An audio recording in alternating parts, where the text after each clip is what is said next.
नमस्कार, स्वागत है आपका खबर एचपी में। तो आइए जानते हैं हिमाचल के हर छोटे बड़े शहर से जुड़े 30 फटाफट बड़ी खबरों को। इससे पहले यदि आप वीडियो को लाइक नहीं किए हैं तो लाइक कर दीजिए और चैनल में नए तो चैनल को सब्सक्राइब कर लीजिए। और आप वीडियो को कहां से देख रहे हैं कमेंट बॉक्स में हमें जरूर बताइए। हाईकोर्ट में 29 सितंबर से 5 अक्टूबर तक रहेंगी छुट्टियां, आदेश जारी। दशहरे की छुट्टियों को लेकर हिमाचल प्रदेश हाईकोर्ट 29 सितंबर से 5 अक्टूबर तक बंद रहेगा। इसे लेकर मुख्य न्यायाधीश गुरमीत सिंह संधावालिया ने आदेश जारी किए हैं। अवकाश के दौरान केवल अति आवश्यक मामलों की ही सुनवाई होगी। इसके लिए न्यायाधीश राकेश कैथला को नामित किया गया है। वैकेशन जज 3 अक्टूबर तक केवल उन्हीं मामलों की सुनवाई करेंगे जिनकी अत्यंत अनिवार्यता से वह संतुष्ट होंगे। कोई भी मामला दाखिल करते समय संबंधित पक्ष का प्रतिनिधित्व कर रहे अधिवक्ता को एक पत्र प्रस्तुत करना होगा जिसमें मामले की अत्यंत अनिवार्यता को उजागर किया गया हो। मामलों को 1 अक्टूबर को दाखिल किया जा सकता है। जल शक्ति विभाग में ठेके पर नहीं होगी भर्ती, भरेंगे 4852 पद। 4 घंटे चली मैराथन बैठक में फैसला। जल शक्ति विभाग में 4852 पदों पर भर्ती होगी। उप मुख्यमंत्री मुकेश अग्निहोत्री की अध्यक्षता में शुक्रवार को सचिवालय में अधिकारियों के साथ 4 घंटे चली मैराथन बैठक में यह फैसला लिया गया। इस मामले को आगामी कैबिनेट की बैठक में लाया जाएगा। बैठक में पंप ऑपरेटर, पैरा पंप और पैराफिटर के 1726 पदों को भरने की मंजूरी भी दी गई। विभाग में आउटसोर्स पर चल रहे 4136 पदों को भी विभागीय स्तर पर भरने का फैसला लिया गया। वह अभी सरकार ठेकेदार को 58 करोड़ रुपये दे रही है। विभाग के स्तर पर इन पदों को भरने से 25 करोड़ रुपये की राशि व्यय होगी। हिमाचल सरकार का फैसला, पौधों के जीवित रहने की दर के आधार पर मिलेगी प्रोत्साहन राशि। हरित भविष्य सुनिश्चित करने के उद्देश्य से राज्य सरकार ने 100 करोड़ रुपए के प्रावधान के साथ सामुदायिक सहभागिता आधारित राजीव गांधी वन संवर्धन योजना शुरू की है। इसका लक्ष्य हरित आवरण बढ़ाना, रोजगार सृजन और ग्रामीण अर्थव्यवस्था को मजबूत करना है। यह योजना वर्ष 2027 तक हरित और स्वच्छ हिमाचल के निर्माण में सहायक साबित हो रही है। मंत्री चंद्र कुमार बोले, उत्पादकों को सब्सिडी। 4 अक्टूबर को लॉन्च होगी दूध प्रोत्साहन योजना। कृषि एवं पशुपालन मंत्री चंद्र कुमार ने कहा कि किसानों को प्रोत्साहन देने के लिए पात्र गैर सरकारी डेयरी सहकारी समितियों को दूध की आपूर्ति करने वाले किसानों के लिए दूध प्रोत्साहन योजना शुरू करने का निर्णय लिया गया। इसके तहत दूध उत्पादकों को प्रत्यक्ष लाभ हस्तांतरण के माध्यम से 3 रुपये प्रति लीटर की सब्सिडी प्रदान की जाएगी। योजना 4 अक्टूबर को प्रदेश में लॉन्च की जाएगी। इसमें 8000 सदस्य 4 सोसाइटियों की है। यह कदम डेयरी किसानों को आर्थिक रूप से सशक्त बनाएगा और दूध उत्पादन को बढ़ावा देगा। जेबीटी और सी&भी बनेंगे टीजीटी, शिक्षा सचिव ने प्रमोशन मामले में की कार्रवाई। हिमाचल प्रदेश में पिछले 30 महीने में जेबीटी और सी&भी से टीजीटी प्रमोशन सूचियां जारी नहीं हुई है। आवेदन तिथि आगे सरकाते हुए प्रमोशन को विलंब किया जाता रहा। अब इस मामले में राजकीय टीजीटी कला संघ की ओर से सरकार को दिए ज्ञापन पर कार्रवाई हुई है। वह संघ के प्रदेश महासचिव विजय हीर ने बताया कि इस मामले में उनकी ओर से सौंपे गए ज्ञापन को शिक्षा सचिव ने स्कूल शिक्षा निदेशक को प्रेषित कर अगली कार्रवाई के आदेश दिए हैं। 17 सितंबर 2025 को इस बारे में शिक्षा सचिव कार्यालय ने आदेश जारी किए हैं। वर्तमान में शिक्षा विभाग में जेबीटी से टीजीटी के पदोन्नति के लिए करीब 220 और सी&भी से टीजीटी के 120 से अधिक पदों पर पदोन्नति होनी है। हिमुडा में 327 पद खत्म, अब चीफ इंजीनियर की जगह होगा एडवाइजर। नाहन में डिवीजन खत्म, जाने पूरा मामला। राज्य सरकार ने हिमाचल प्रदेश से housing and urban development authority में 327 पदों को खत्म कर दिया है। वह चीफ इंजीनियर की जगह अब एडवाइजर का नया पद सृजित किया गया। इस पद पर इंजीनियर को बतौर एडवाइजर तैनाती दी गई है। हिमुडा की गत दिनों हुई बोर्ड ऑफ डायरेक्टर यानी कि BOD की बैठक में यह फैसला लिया गया। अब इस संबंध में आदेश जारी किए गए हैं। आपदा प्रभावितों के लिए समर्पित होगा अंतर्राष्ट्रीय कुल्लू दशहरा, हिमाचल के कलाकार ही देंगे प्रस्तुति। देवी देवताओं के महाकुंभ के लिए प्रसिद्ध अंतर्राष्ट्रीय दशहरा उत्सव में इस बार विदेशी सांस्कृतिक दल नजर नहीं आएंगे। वह बॉलीवुड के साथ पंजाबी गायकों को भी नहीं बुलाया गया। 2 से 8 अक्टूबर तक चलने वाले कुल्लू दशहरा में ऐतिहासिक लालचंद प्रार्थी कला केंद्र के मंच पर हिमाचली कलाकार ही प्रस्तुति देंगे। इस बार जिला कुल्लू के साथ पूरे प्रदेश में आई आपदा को देखते हुए दशहरा उत्सव समिति ने यह निर्णय लिया है। परीक्षा के 1 महीने के भीतर परिणाम निकालेगा HPU, कुलपति ने परीक्षा शाखा को दिए निर्देश। हिमाचल प्रदेश विश्वविद्यालय के आंतरिक गुणवत्ता आश्वासन प्रकोष्ठ यानी कि IQAC की पहली बैठक शुक्रवार को विश्वविद्यालय के कुलपति प्रोफेसर महावीर सिंह की अध्यक्षता में हुई। बैठक में प्रत्येक कुलपति प्रोफेसर राजेंद्र वर्मा, सभी संकायों के डीन और IQAC के सदस्य शिक्षक मौजूद रहे। IQAC के निदेशक डॉक्टर रमेश ठाकुर ने विश्वविद्यालय की वार्षिक गुणवत्ता आश्वासन रिपोर्ट प्रस्तुत की। हिमाचल की कंपनियों पर भी टैरिफ का दिखेगा असर। 1 दर्जन उद्योग करते हैं अमेरिका निर्यात। अमेरिका के राष्ट्रपति डोनाल्ड ट्रंप ने दवाइयों पर 100% टैरिफ लगा दिया है। यह टैरिफ 1 अक्टूबर से लागू हो जाएगा। इससे अमेरिका में सप्लाई होने वाली दवाओं की कीमतें दोगुना हो जाएंगी। इससे हिमाचल समेत भारत के दवा उत्पादकों पर सीधा असर पड़ेगा। अमेरिका भारत में बनने वाली दवाओं का बहुत बड़ा खरीदार है। हिमाचल में 1 दर्जन उद्योग दवाई अमेरिका सप्लाई करते हैं। बता दें कि अमेरिका और यूरोपीय नेताओं ने एक व्यापार समझौते पर हस्ताक्षर किए, जिसमें दवाइयों सहित कुछ यूरोपीय वस्तुओं पर 15% टैरिफ दर शामिल है। वह ट्रंप अन्य देशों में बनने वाली दवाओं पर 200% अधिक शुल्क लगाने की धमकी दे रहे थे, लेकिन उन्होंने ब्रांडेड या पेटेंट दवाई पर 100% टैरिफ लगाने का ऐलान किया है। यह टैक्स उन कंपनियों पर नहीं लगेगा जो अमेरिका में ही दवा बनाने के लिए अपना प्लांट लगा रही है। आपदा प्रभावितों को बैंक भी देंगे राहत, कमेटी 1 हफ्ते में तैयार करेगी प्रस्ताव। हिमाचल प्रदेश में आपदा प्रभावितों के लिए बैंक विशेष राहत पैकेज देने की तैयारी में। शिमला में हुई राज्य स्तरीय बैंकर समिति की बैठक में मुख्य सचिव प्रबोध सक्सेना ने रिजर्व बैंक ऑफ इंडिया के क्षेत्रीय निदेशक की अध्यक्षता में एक कमेटी गठित की। प्रदेश के लाखों ऋण धारकों को राहत देने के लिए कमेटी 1 सप्ताह में प्रस्ताव तैयार करेगी।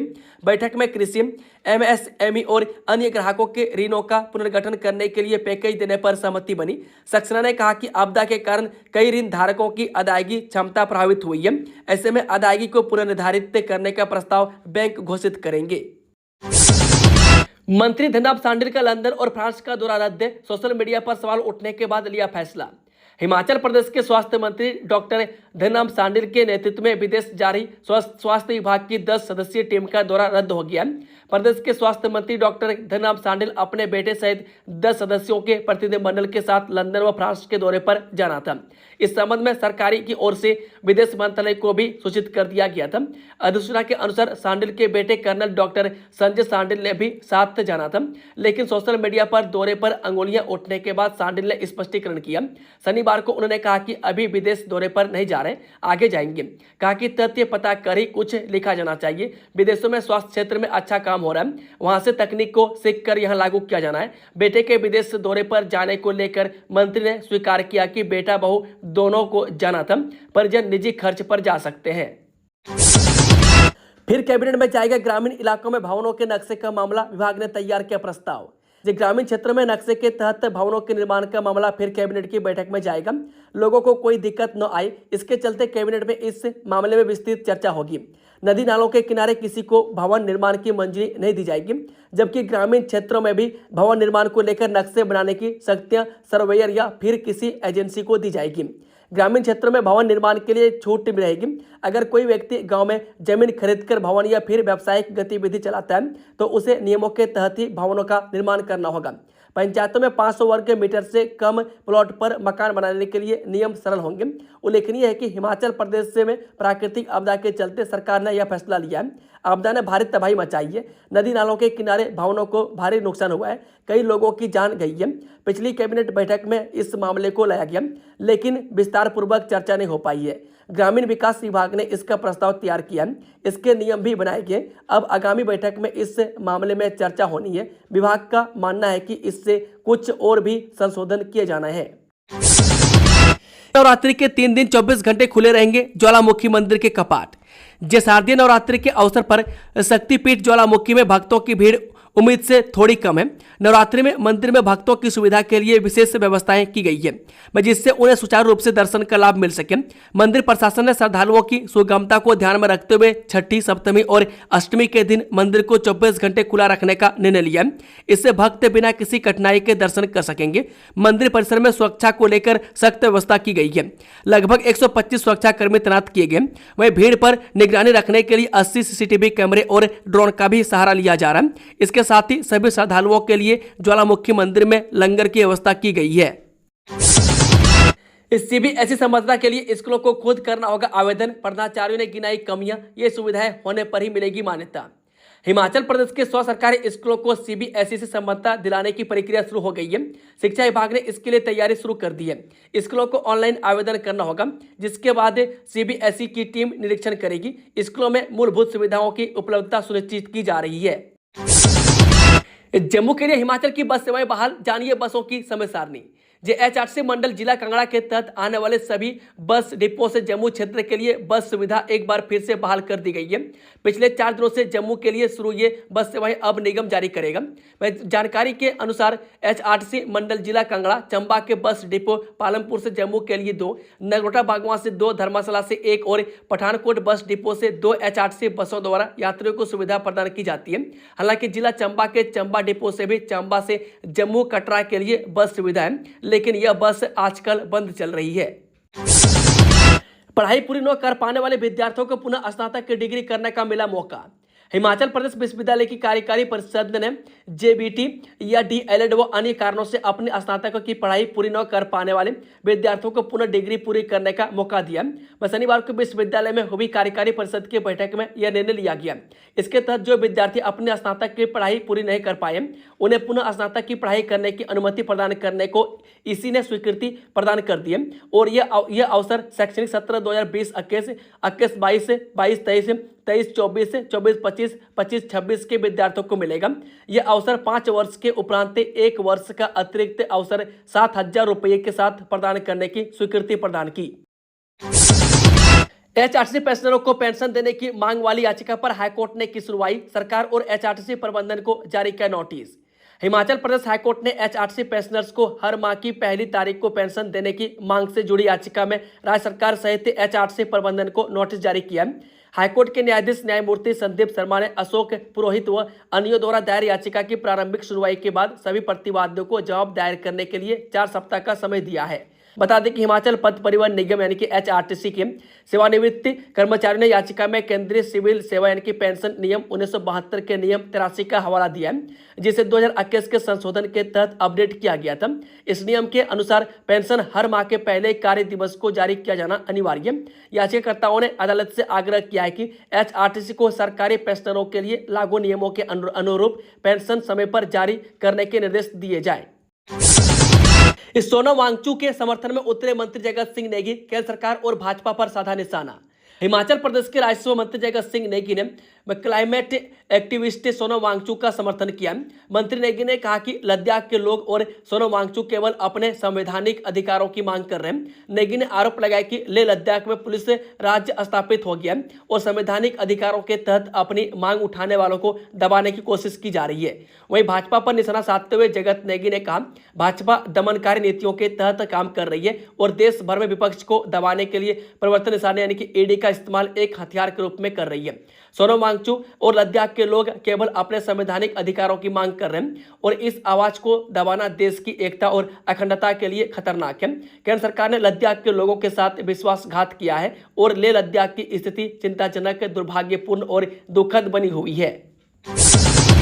इस साल कुल्लू अंतर्राष्ट्रीय दशहरा उत्सव में नहीं आएंगे देशी विदेशी कलाकार, हिमाचली कलाकारों को प्राथमिकता। 2 अक्टूबर से जिला कुल्लू के मुख्यालय ढालपुर मैदान में अंतर्राष्ट्रीय दशहरा उत्सव मनाया जाएगा। ढालपुर के अटल सदन में दशहरा उत्सव समिति की बैठक में यह निर्णय लिया गया कि इस साल अंतर्राष्ट्रीय दशहरा उत्सव के सांस्कृतिक संध्या में विदेशी कलाकार नजर नहीं आएंगे। समिति के द्वारा निर्णय लिया गया है कि इस साल आपदा के चलते प्रदेश में भारी नुकसान हुआ है। ऐसे में इस साल न तो बॉलीवुड कलाकार लालचंद प्रतीक कला केंद्र में नजर आएंगे और न ही विदेशी कलाकार दिखेंगे। इस साल स्थानीय कलाकारों को ही सांस्कृतिक संध्या में कार्यक्रम प्रस्तुत करने का मौका दिया जाएगा। पूरे भारत में एक साथ शुरू हुई बीएसएनएल की 4G सर्विस, पीएम मोदी ने उड़ीसा से किया शुभारंभ। जब प्रधानमंत्री मोदी ने शनिवार को यहां आयोजित एक कार्यक्रम स्थल से 60,000 करोड़ रुपए से अधिक मूल्य की अनेक विकास परियोजनाओं का शिलान्यास और उद्घाटन किया। ये परियोजनाएं दूरसंचार, रेलवे, उच्च शिक्षा, स्वास्थ्य सेवा, कौशल विकास, ग्रामीण आवास आदि क्षेत्रों से संबंधित है। कार्यक्रम में उड़ीसा के राज्यपाल हरिबाबू कम भमपति, मुख्यमंत्री मोहन चरण मांझी, आदिवासी मामलों के केंद्रीय मंत्री जुवाल ओरांव और अन्य गणमान्य व्यक्ति उपस्थित थे। पीएम मोदी ने दूरसंचार नेटवर्क में भारत की उन्नत प्रौद्योगिकी विकास क्षमता की घोषणा करने वाली स्वदेशी तकनीक से निर्मित और देश के विभिन्न क्षेत्रों में लगाए गए 97,500 से अधिक मोबाइल 4G टावरों का उद्घाटन किया।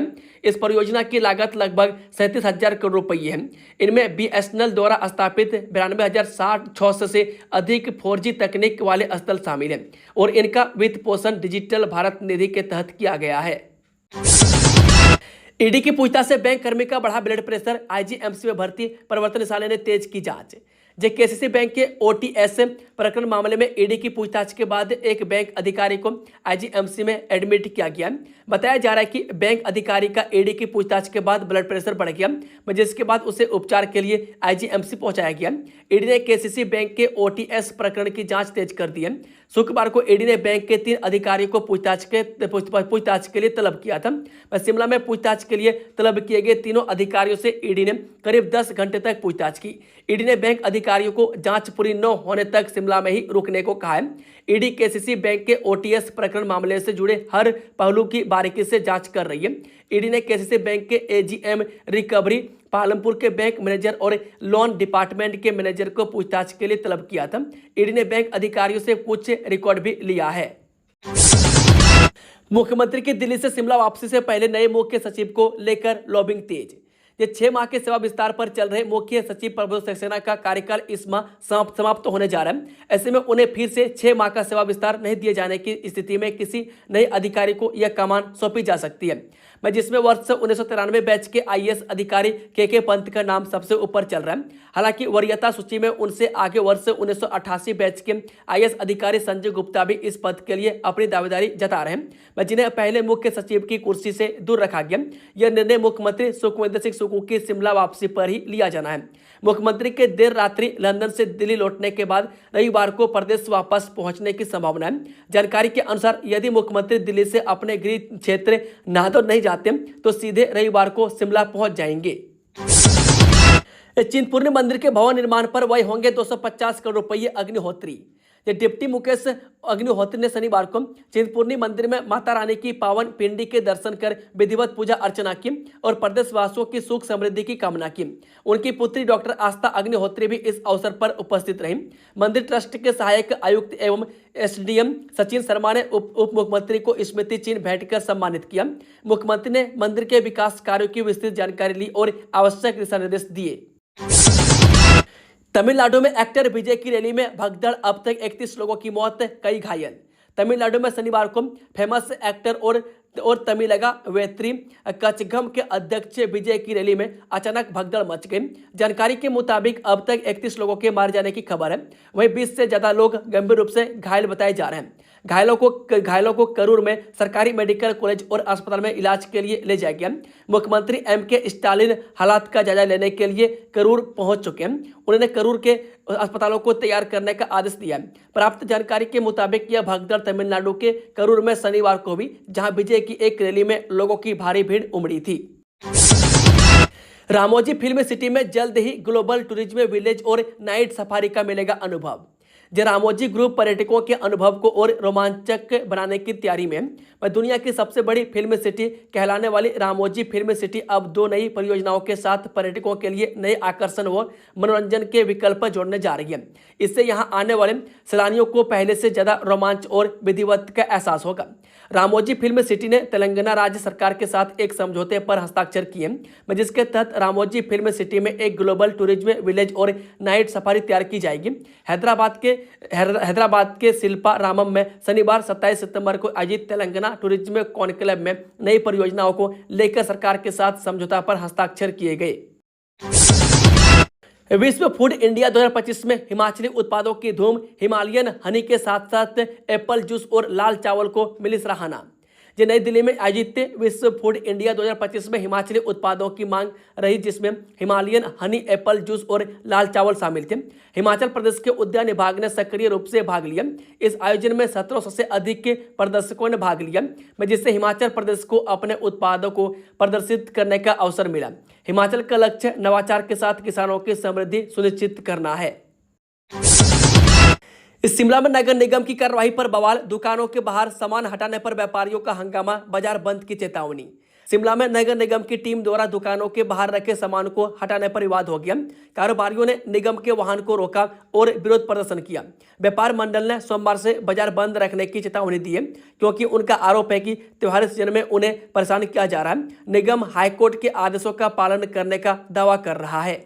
दोस्तों, खबरों का सिलसिला समाप्त होता है। अगर जानकारी पसंद आई तो वीडियो को लाइक, शेयर, चैनल को सब्सक्राइब जरूर कर लें और कमेंट बॉक्स में कमेंट करके बताएं कि आप न्यूज़ को किस जिले और पंचायत से देख रहे थे। Thank you, all the best. जय हिंद, जय हिमाचल।